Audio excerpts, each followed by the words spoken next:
Yeah, okay, this angle works. You're literally stacked on a pile of books, which were books I was going to show you physically. I just realised. Oh well, okay. Welcome to today's video, and today I'm going to go through what I've read in 2019. Obviously it's only the 14th of December, so I'm still reading, and I don't have any uni work until the end of January, so I probably will be reading a lot this holiday, but I thought I'd just like now, because I have time to film now, because I'm just in my dorm room. I'm just waiting until basically my hotel room is available, and then I'm checking out. But if you're interested to know what I've read this year and what I read to reach my Goodreads reading challenge, then just keep watching. And whilst you're here, if you enjoy this video, don't forget to subscribe as well. It would mean the world to me. Okay, so I'm going to start from the bottom. We're going to work in like chronological order.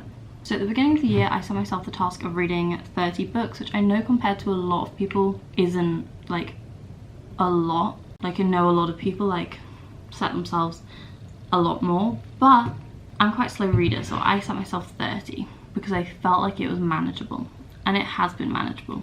So the first few books that I read are ones for one of my courses last semester. So the first book I read was Bridget Jones' Diary, which I'd read before. That was a reread. I've spoken about it loads in the last year, so I probably won't say too much on it, except if you haven't read it, go read it. The next book I read was Lara by Bernardine Evaristo. I didn't particularly enjoy this book. Again, it was for my course. I personally wouldn't recommend it. I really didn't enjoy it, but I know a lot of people in my class did, so maybe you would if you watched it. The next book is Not That Kind of Girl by Lena Dunham, which is her like biography, and I personally love this book. I know a lot of people don't. Like, a lot of people thought she overshared some things that she shouldn't probably have shared, but like she was telling the story of her life. Like, I personally really enjoyed it, and I've just finished watching Girls, like her TV series as well, which was really good. Also, I've noticed I've got like, this is from the blinds if you're wondering what that weird light is. The next book I read was a graphic novel. We had to read 2 of these for one of my modules last semester, and honestly I hate them. I just either be a comic book or be a novel, and I don't like comic books. I'm just like not a big fan of like cartoons as such. But it was Persepolis, the story of a childhood and the story of a return, which the subject matter was interesting. It was about a girl who had been a refugee and like her childhood and like adolescence, and I actually think that it had the capability of being a really good biography if it was written as a book, like as a novel biography rather than pictures. That's just my personal opinion. I really don't like that genre, which is why I didn't like it, but the subject matter was interesting. The next book I read was a book on like creative writing. It was called Plots and Plotting: How to Create Stories That Work by Diane Kimpton. I have a lot to say on those kind of books. It was interesting. I still have the book at home. I'll probably dip into it for like advice on like creative writing every now and again. The next book I read was The Suffragettes, which was under the Penguin Classics. It doesn't technically have an author. It was a really thin book, but the module I was doing for all of the previous texts I've spoken about was all about like women, and I felt like I didn't really know enough about the history of women as such, so I thought I'd read a little bit more, and I read that little book about the suffragettes. The next one is Critical Text that I read for the same module. This is all at the beginning of the year, so this is when this module started, so that's why I was reading all of these then. And that was Reading Lena Dunham's Girls by Meredith Nash. If you're interested in Lena Dunham's Girls and you find critical analysis like interesting, it was a really good book. Like, I really enjoyed reading it. There was a variety of different essays in it, and they were all like very insightful. Okay, so now we're out of what I had to read for class. So then I read Bridget Jones' The Edge of Reason, which is the second book. Again, I've spoken about this before. I love Bridget Jones. I love the whole series of books, and I love the whole series of movies as well. Would highly recommend any of those. Then I read Matilda by Roald Dahl. If you watch the channel, you know I've got a big 100 books to read poster, and you get to scratch them off when you've done it. Really, I'd read Matilda as a child, but I felt like I needed to remember what happened in it to be able to scratch it off. So I read that. Again, a great kids book.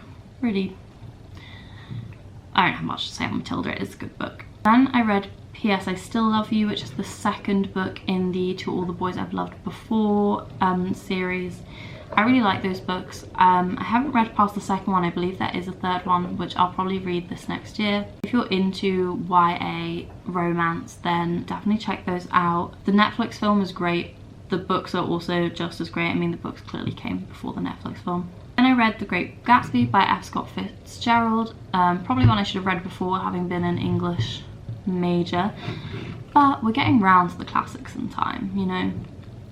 Again, I actually really enjoyed the book, and then I read the book first, and then I'd never seen the film either. God knows why not, because like everyone was obsessed with that when it came out. But the book, as they say, is definitely better than the film. I really wasn't a fan of the styling of the film. I didn't think it didn't quite suit the book in the way that like I personally would have shot a film for it. Then we have another Bridget Jones, Mad About the Boy. It's the third one in the series. Again, great book, go read. We have another kids one to scratch off my chart at home, and that's The Stories of Winnie the Pooh by A.A. Milne. I loved Winnie the Pooh as a kid. I used to have Eeyore on my bedroom wall at my dad's. Like everything at my dad's house was Eeyore. My like personal crockery that's still at my dad's house is still Eeyore. You know, I have a cup, I have a bowl. I can't remember if I have a mug. I was obsessed with Eeyore. Anyway, next one is the final one in the Bridget Jones series, and that's Bridget Jones' Baby, and that's the most recent one. Again, really good. If you like chick lit, then it's definitely like one to read. The next one I read was The Help by Catherine Stockett. Oh, if you're wondering why I'm looking down, I've got my Goodreads app on my phone. Again, that was a really good book. It was a really heavy book. I think it was like 400 and something pages, and it took me a while to read, but I did enjoy it.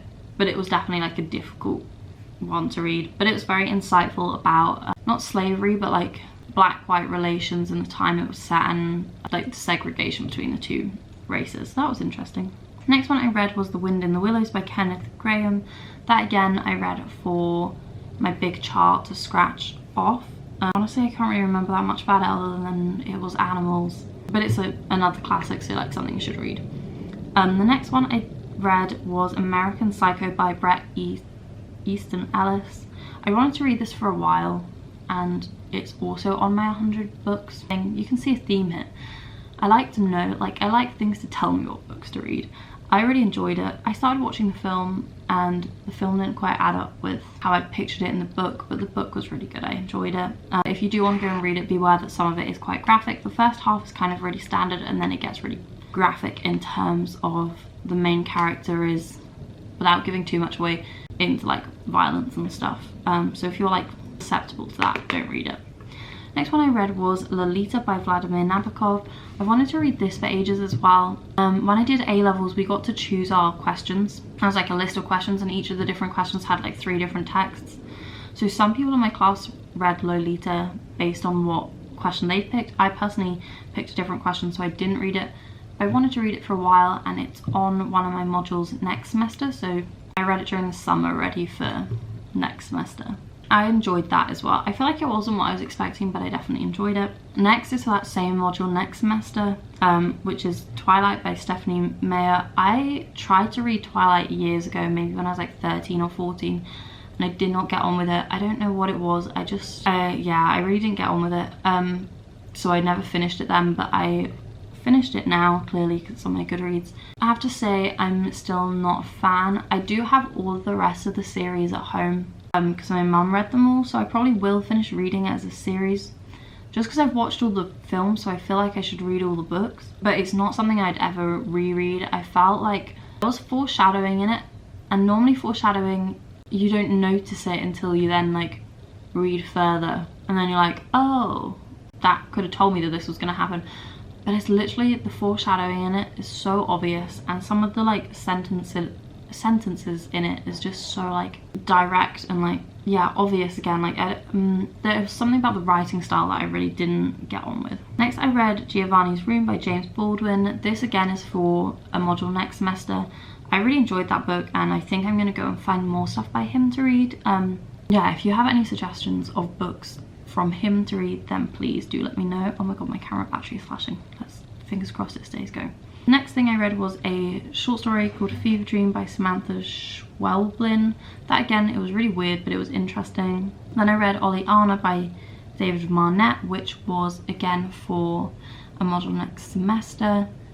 That was a play. That was interesting. I'm looking forward to studying that actually, to see like what's said about it. And I read You by Catherine Kepnes, which was as in the Netflix series, because I really enjoyed the series and I enjoyed the book even more. If you enjoyed the series, I would highly recommend the book.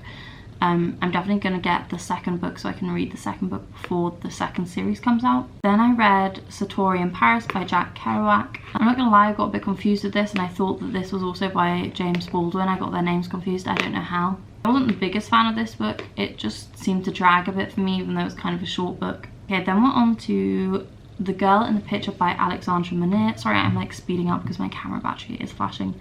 This was really interesting. This is YA. It's kind of like a mystery, like murder mystery.